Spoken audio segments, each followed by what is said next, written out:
Hi, my name is Mia Kirsten Marsigan Dulana, and these are the stages of my growth and development. I was born prematurely at 8 months on July 22nd at 3:06 a.m., weighing in at 6 pounds and 2 ounces. Sadly though, my mom and my dad weren't able to take me home because I had a lot of problems as a result of being born prematurely. They couldn't even pick me up because of all the machines I was hooked up to. After 10 days, they were finally able to take me home. I wasn't able to be breastfed because of the circumstances of my premature birth, so I was fed by bottle with formula instead. During the infancy and toddlerhood stage of development, my height and my weight increased rapidly. I had what most babies had, that being a high amount of baby fat, which slowly started to decline by my second year. I was able to hold my head up, roll over, and grasp objects. I could recognize my parents' faces and match their facial expressions. I learned how to crawl, walk, and eventually talk in simple words and sentences. I was also able to show basic emotions like happiness, sadness, anger, and fear. In this picture, I had what is called stranger anxiety. I was put in my auntie's hands and grew uncomfortable with fear that I am not with my parents. During this period, I also met some of my family members for the very first time. Both my mom and my dad took great care of me by attending to my needs and playing with me often. Because of this, I learned how to trust that the world is good.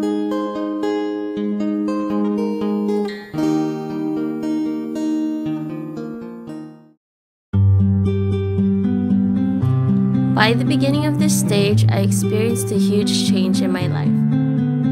My brother Maven was born right after I turned 2 years old.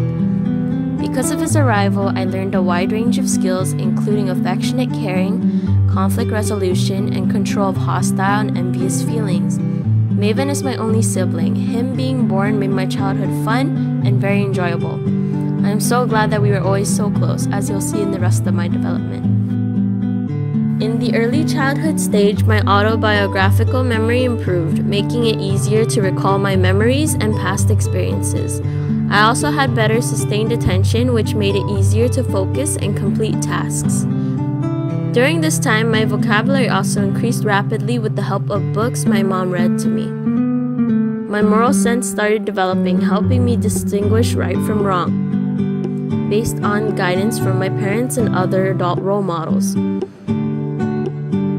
My mom was very supportive of me and my autonomy, freely allowing me to do some things on my own, like push my baby brother in his stroller, for instance, of course under her supervision. I learned to count and also started learning how to draw. Not that well, I might add, but it was still an activity I enjoyed, together with pedaling on my tricycle and dancing. My favorite activity over all of those is playing. I played with dolls, toys like Lego, and a lot with my younger brother, which made me learn more about my social world and influenced me to try new skills. This only increased when I started kindergarten. On my first day in 2005, I wore this sporty outfit with a fanny pack holding a Care Bear. Weird choice of outfit, I know. I was very optimistic about school and happy to give it a try. I think the Care Bear really helped to make me feel less anxious, and it is how I made my first friend, Beatrice, who seemed to like the Care Bear just as much as I did. My mom came with me on the first day of kinder, which really helped me adjust to the school environment faster.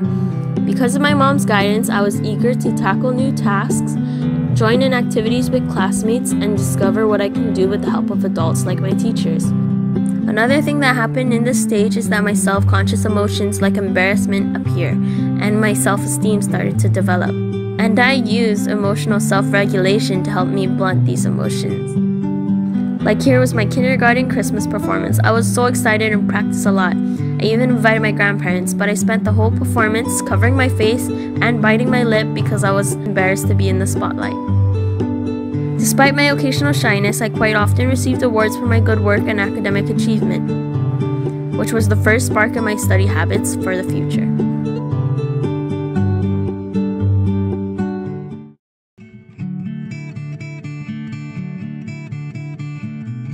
During middle childhood, my vocabulary increased rapidly. I would learn about 20 new words each day, a rate of growth much greater than in my early childhood. Because of my progress, I was selected by my teacher out of the whole class to participate in the spelling bee in 2nd and 3rd grade. In order to prepare, I used the memory strategy of rehearsal, which is the repetition of words over and over again, like spring, spring, spring. I didn't make it until the end, and I was sad about that, but my family got me a stuffed bear to make me feel better, which did help. In my later years of elementary, I learned more complex strategies, aiding in better and more effective memorization for school.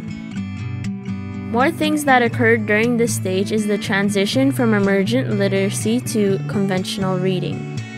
Reading books was an activity I really enjoyed, encouraging me to learn more words per day. Academics aside, I went through a lot of physical changes in my development as well. I started losing my baby teeth and had permanent teeth come in. Fun fact, I never really smiled as big as I did in my early childhood years because I had silver caps on my baby teeth that I was insecure about. Hence why I smile with my mouth closed for most of this time. At this age, I had better gross motor skills of running, jumping, throwing, catching, kicking, and dribbling more quickly and with better coordination.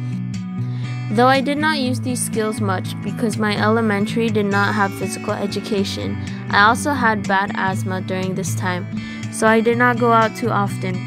While my gross motor activities were lacking, I practiced fine motor skills frequently. I am able to write my first and last name and my numbers with reasonable clarity.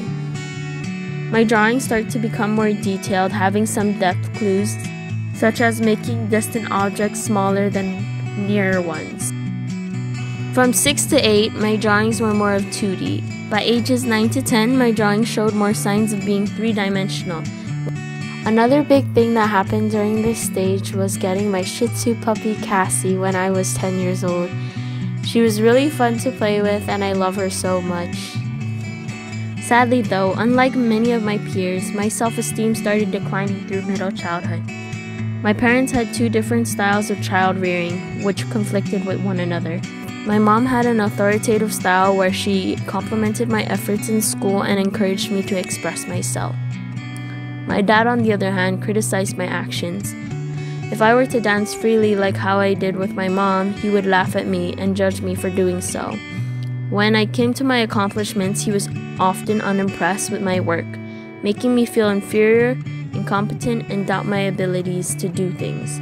Most of the time, I tended to believe more of what my dad said than what my mom would say, which made it detrimental to my self-esteem. I did love my dad, but I don't think that his methods were good for my development as an impressionable young child. Luckily though, the praise and encouragement I got from my mom, other family members, and my teachers helped to combat the inferiority I felt, which is one of the reasons why I kept trying my best in school.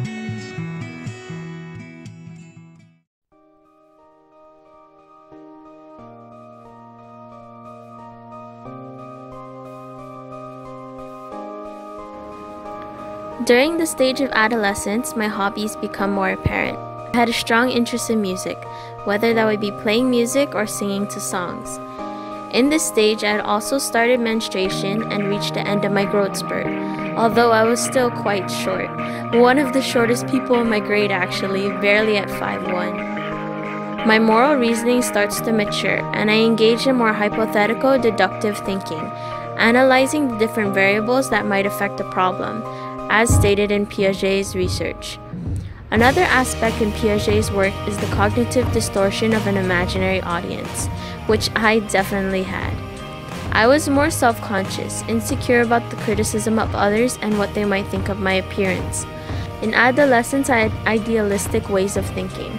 I truly believed that a perfect world in my social circle was possible, where there were little amounts of stress and everyone could just be happy.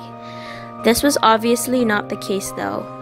Like many other teens, I did lose friends as time went on, which made me sad at the time. But the good thing about it is that the true ones stayed.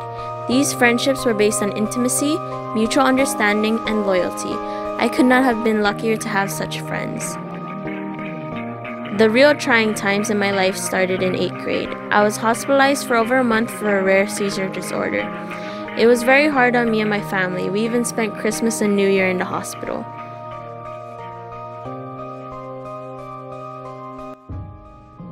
When I finally did start going back to school, I went to the nurse's office almost every day because of my seizures, and these friends that I mentioned earlier were the ones that brought me there. When I overcame that battle, I faced another one. My parents divorced in my 9th grade year. This changed my whole lifestyle that I was living for 15 years. But my mom worked hard to try to pull me and my brother back up to our feet. And she did a great job. A while later, my mom met her partner, who also had 2 kids from a previous marriage, and we formed a blended family of sorts. We had to significantly adjust our way of living and make many compromises, but I say it's much better now. Plus, my family became even more bigger because his side treated me and my brother just as much as real family. Though my high school years were filled with additional difficulties, I still loved school and what it consisted of. I worked really hard in my academics. All I did was work, which isn't a terrible thing. But then I finally decided to do something for me and join clubs. I was in Ambassadors Club and Electronics Club, both of which I enjoyed. However, I was more than ecstatic to be part of the National Honor Society. It was something I strived for since middle school. It felt like the time I put in school was finally paying off. These actions and experiences during adolescence helped me form my values and my personal identity. Overall, I had a great high school experience. I graduated in the top 13% of my class, and that's pretty good considering everything I went through in high school.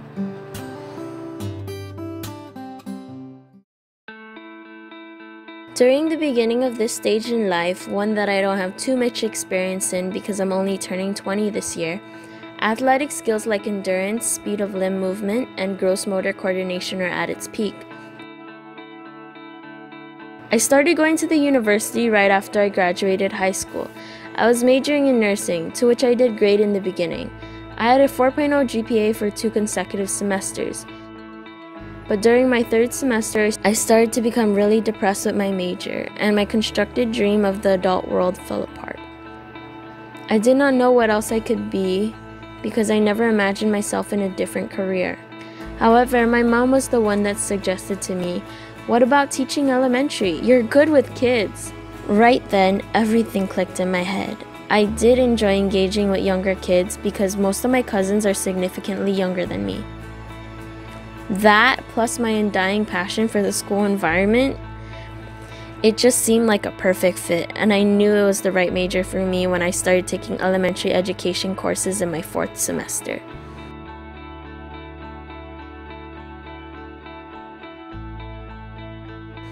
As far as my personal life, I started forming new kinds of friendships. Though still based on key things like trust and understanding, there's a deeper side to that friendship now that we're all going through emerging adulthood together. I had started dating, and because of my now more secure sense of identity, I am more likely to reach intimacy in my early adulthood years. But it is still a long road ahead, and I'm not rushing anything.